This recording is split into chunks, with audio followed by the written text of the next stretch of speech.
Camera flashes crackled like silent thunder. Federal Courthouse, 9:17 in the morning.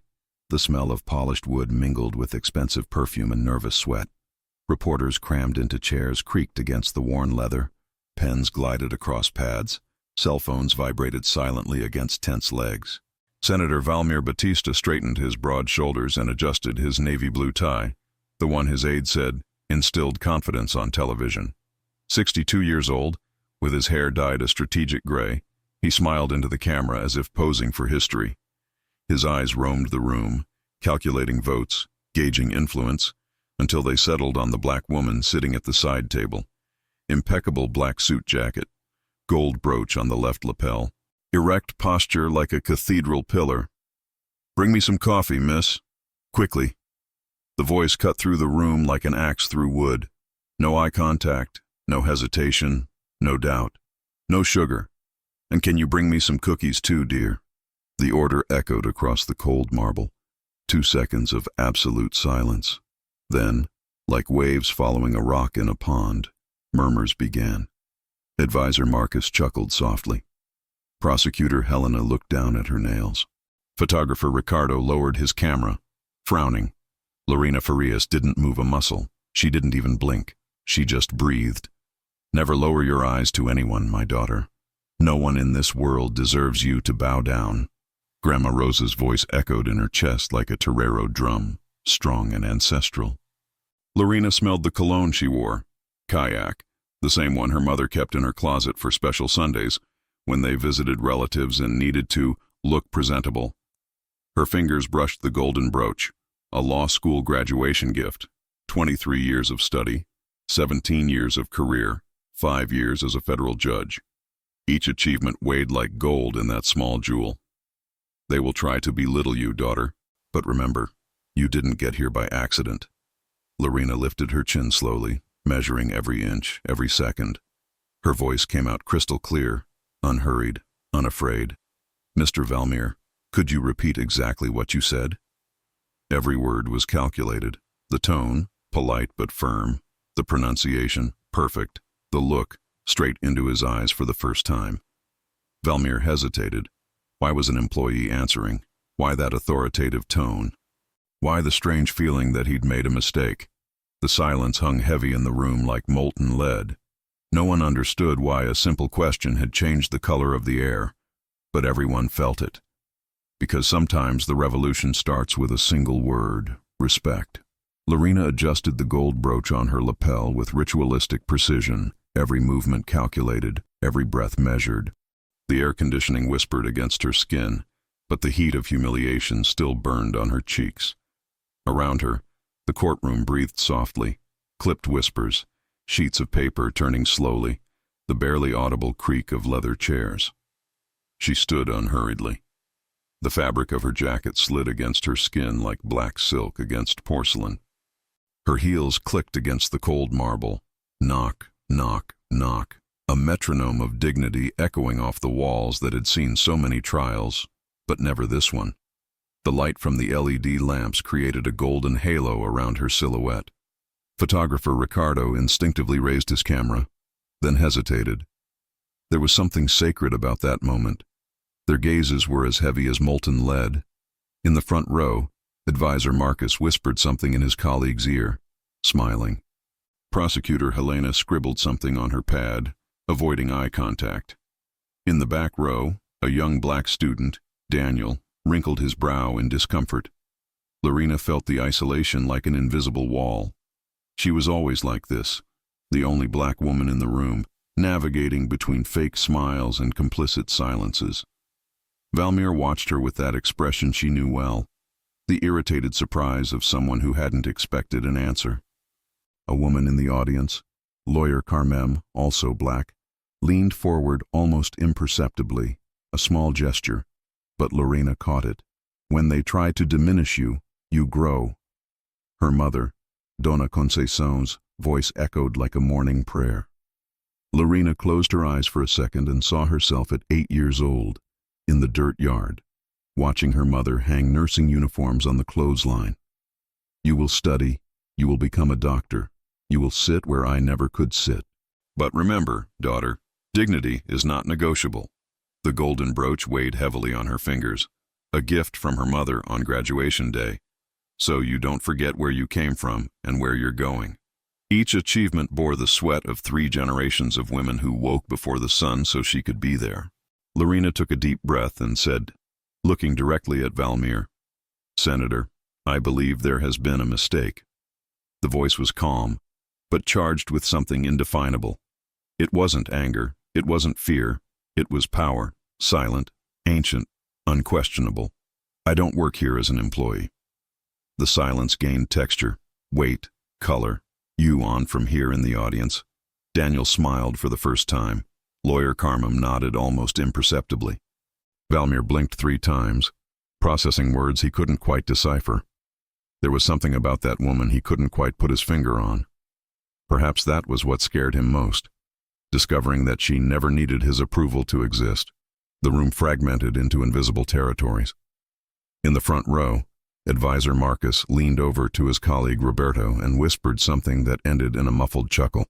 His eyes shone with the mischievousness of someone who had just witnessed a spectacle. Roberto shook his head, amused, as if watching a television sitcom. 3 rows back, Prosecutor Helena scribbled nervous circles in the margins of her pad. Her pen glided aimlessly, avoiding looking up. She knew that feeling, the discomfort of witnessing something wrong but not knowing how to react. Or worse, knowing, but choosing silence.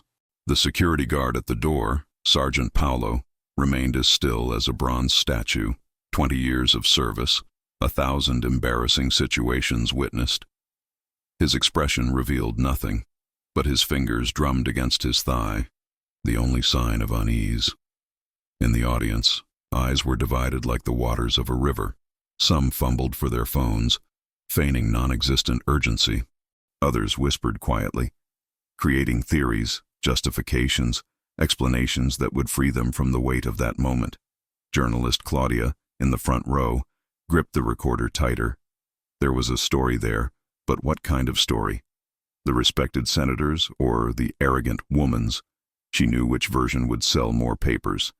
In the last row, almost invisible, student Daniel leaned forward. 22 years old, a scholarship student, the only black person in his law class. His eyes met Lorena's for a second. A barely perceptible nod. Silent solidarity. Lorena felt the familiar weight of collective loneliness. It was always like this, her against an entire system. Even when she was surrounded by people, she felt like she was on a desert island, screaming against the wind. "You will never be alone, my granddaughter. There are many of us." Grandma Rosa's voice echoed like a song of freedom. Lorena imagined all the black women who came before, in the slave quarters, in the kitchens, in the factories, in the universities, each one paving the way for the next. She took a deep breath. The air carried the scent of old wood and anticipation. She wasn't just representing herself there. She carried the dreams of millions. "Interesting," Lorena said, her voice cutting through the low murmur. "How silence reveals more than words." His gaze swept over every face in the room, stopping briefly on Daniel, then Helena, then the laughing aides. "How many of you have witnessed something like this? How many chose silence?" It wasn't a rhetorical question. It was an invitation to reflection, a mirror placed before each conscience. If you've ever lived this, if you've ever felt this loneliness, know this. Your experience matters. Your voice matters. Helena stopped scribbling. Daniel smiled broadly now. The courtroom became an involuntary confessional. Each person there carried their own version of this story, as a victim, as an accomplice, as a silent witness. But perhaps for the first time, they were being judged, too. The smell of disinfectant cut through the chilly air of the 5 o'clock bus. 17-year-old Lorena clutched her school bag to her chest, feeling the weight of her library books. Beside her, Dona Concepcion dozed, standing up, still in her nursing uniform, a double shift at the public hospital, her 3rd job of the week. The lunchbox wrapped in old newspaper reeked of beans and rice. Always the same food, always the same routine. Waking up at 4:30, crowded buses, state school, community college at night. The other students arrived by car, complaining about expensive private tutors. Lorena arrived with swollen feet and a razor-sharp determination. At the desk in front, a white classmate, Patricia, complained about the stress of choosing between two private universities. Lorena bit her lip, calculating whether her mother's salary would cover the entrance exam fees. "Mom, maybe I can't do it," Lorena whispered that morning, watching Dona Concepcion count coins at the bottom of her purse. "Yes, you can." The answer came firmly, even with his eyes closed in exhaustion. "I don't work 3 shifts for you to give up now." Her mother's calloused hands touched hers. Nails clipped short, scars from syringe needles, skin dry from too much hand sanitizer, hands that had cleaned strangers, wounds to pay for her daughter's books. That day, Lorena saw a billboard on the street. Court of Justice, where the law meets justice. For the first time, she imagined herself inside, not as a cleaner or a clerk, as a judge. "You will sit where I never could sit, daughter. You will speak where I never had a voice." Her mother's words echoed like a mantra during late-night study sessions. Lorena memorized legal codes at the kitchen table, while Dona Concepcion sewed uniforms for others, extra income to pay for photocopies and transportation.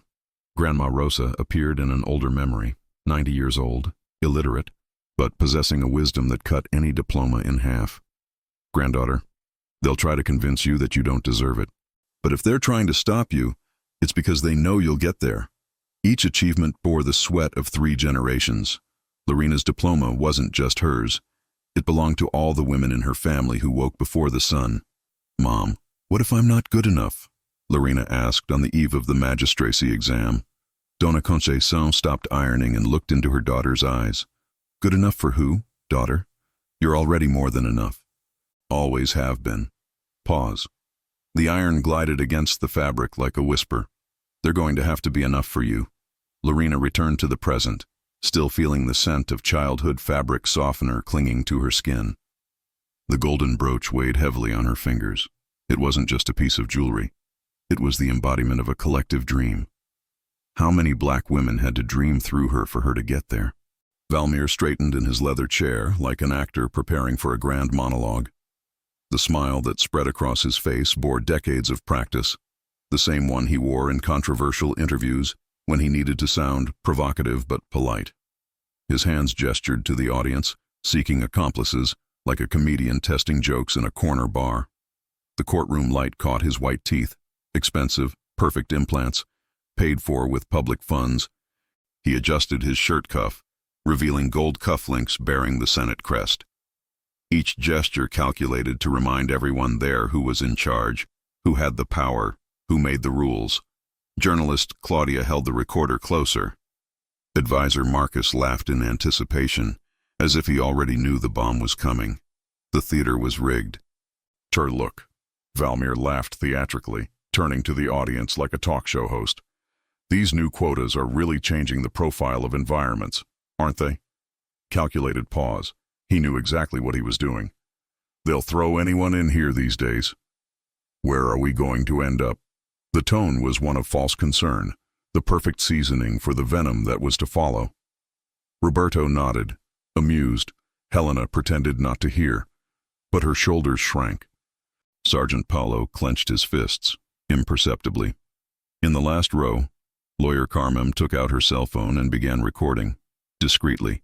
Lorena felt the familiar pang in her stomach, the pain every black person knows when they become a public joke. It was like being stabbed by 1,000 tiny blades, each word cutting away a piece of the dignity she had spent years building. "Or when they attack you like this, daughter, it's because they know you've gotten to where they didn't want you to get to." Grandma Rosa's voice whispered like a warm breeze. "Their poison is fear in disguise." She took a deep breath, feeling the cold air from the air conditioning against her skin, which burned with humiliation. But she wouldn't lower her head. She never did. Valmir leaned forward, as if sharing an intimate secret. "By the way, what position do you hold here, dear? Cleaning? Coffee?" The smile was of someone who knew he was being cruel and enjoyed it. "Or are you just another one of those social project interns?" The audience reacted in waves. Nervous laughter, embarrassed coughs, indignant whispers. Roberto laughed outright. Helena closed her eyes in shame. Daniel clenched his fists in disgust. Because, look, it's nothing against you, Valmir continued, feigning diplomacy. But everything has its place, right? The silence that followed was as heavy as molten lead. Lorena stared at Valmir with that look he couldn't decipher, neither anger nor fear, but something far more dangerous. He didn't speak to her. He spoke against everything her existence represented. Marcos, the clerk, dropped his pen. The clang of metal against marble echoed through the room like a funeral bell. All heads turned toward the sound, then back to Lorena, who was slowly rising to her feet, as if performing a sacred ritual. Her heels clicked against the tiled floor. Knock, knock, knock. Each step measured, each movement charged with purpose. The light from the LED lamps created a golden halo around her silhouette, transforming her into something the audience could no longer ignore or diminish. Valmir stopped smiling. For the first time since he arrived, his eyes showed a hint of uncertainty. Something had changed in the air of the room, but he couldn't put his finger on it. Lorena walked to the center of the courtroom with the calm of someone who knows every inch of the space. Her hands touched the central table, the same one where she had already handed down hundreds of sentences, decided fates, and weighed the scales of justice. Gentlemen, his voice cut through the silence like a sharp blade. Let us begin the session. The sentence hung in the air like an unanswered question. Valmir frowned, confused.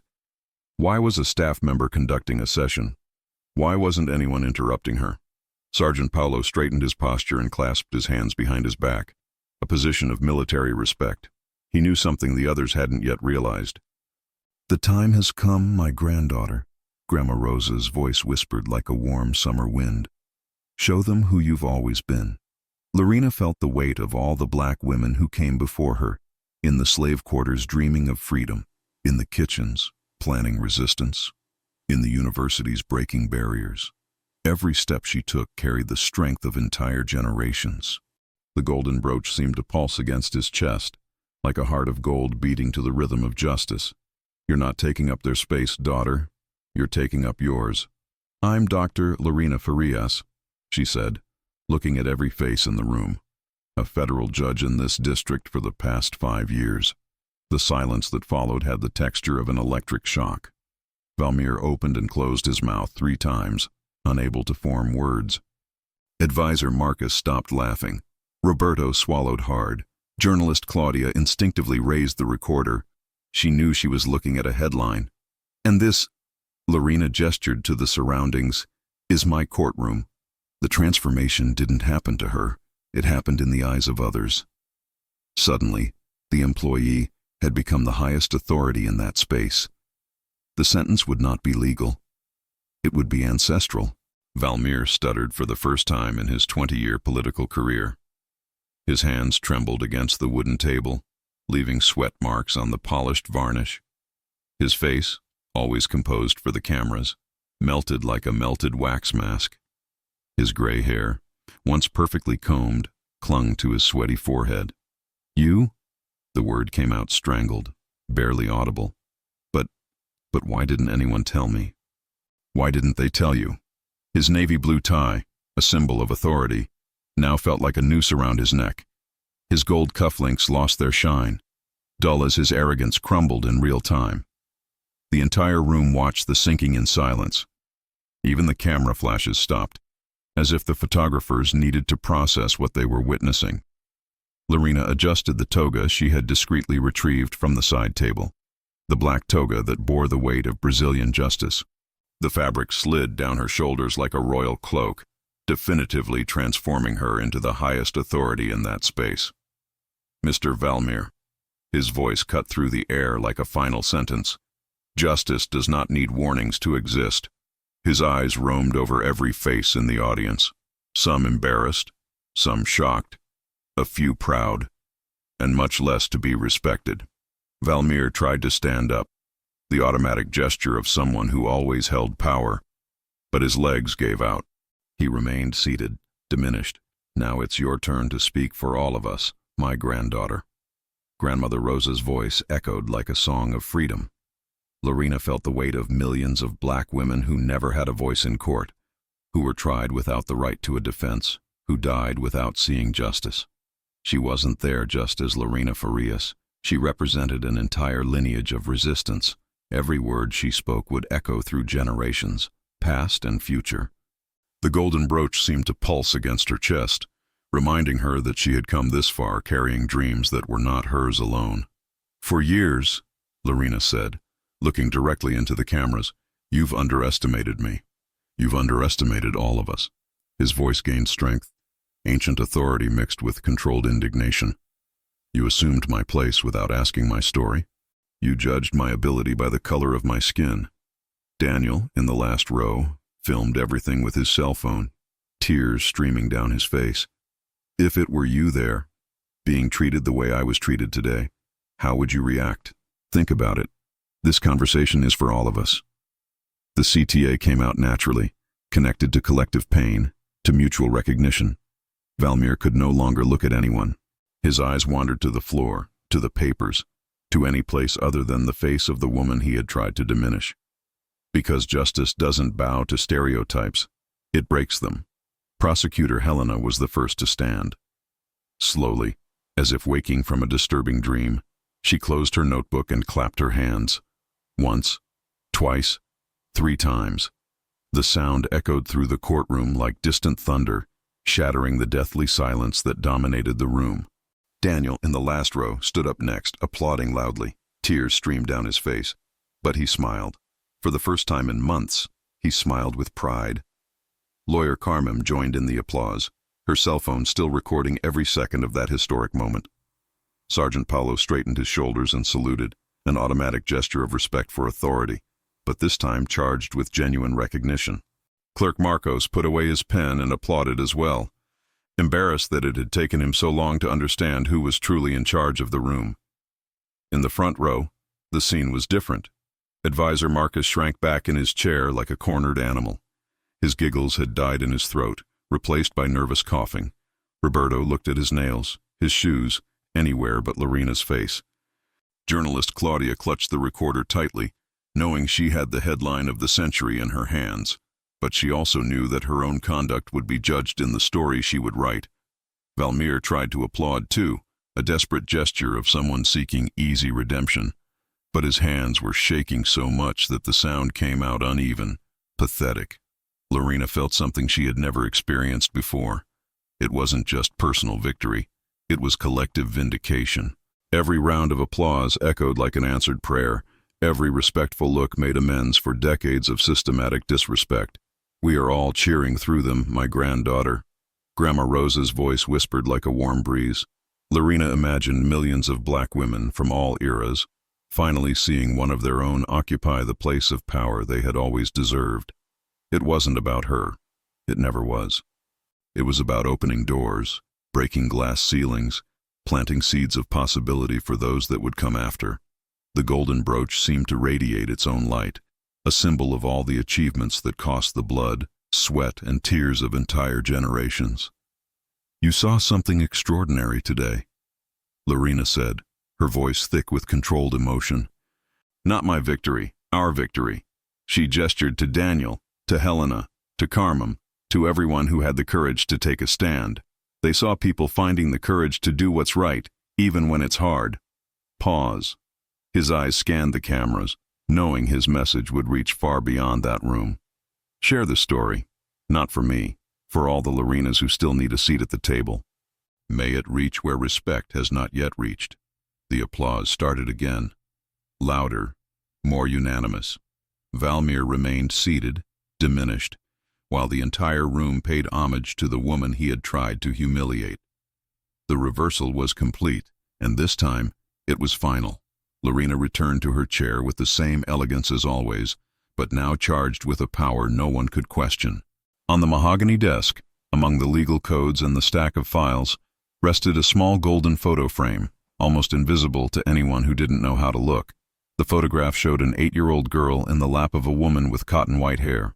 Lorena, a child, smiled with 2 missing front teeth, hugging her grandmother Rosa in the dirt yard. 2 generations of dreams captured on a faded piece of paper. The light from the courtroom hit the glass of the frame, creating reflections that danced across the wall like escaping stars.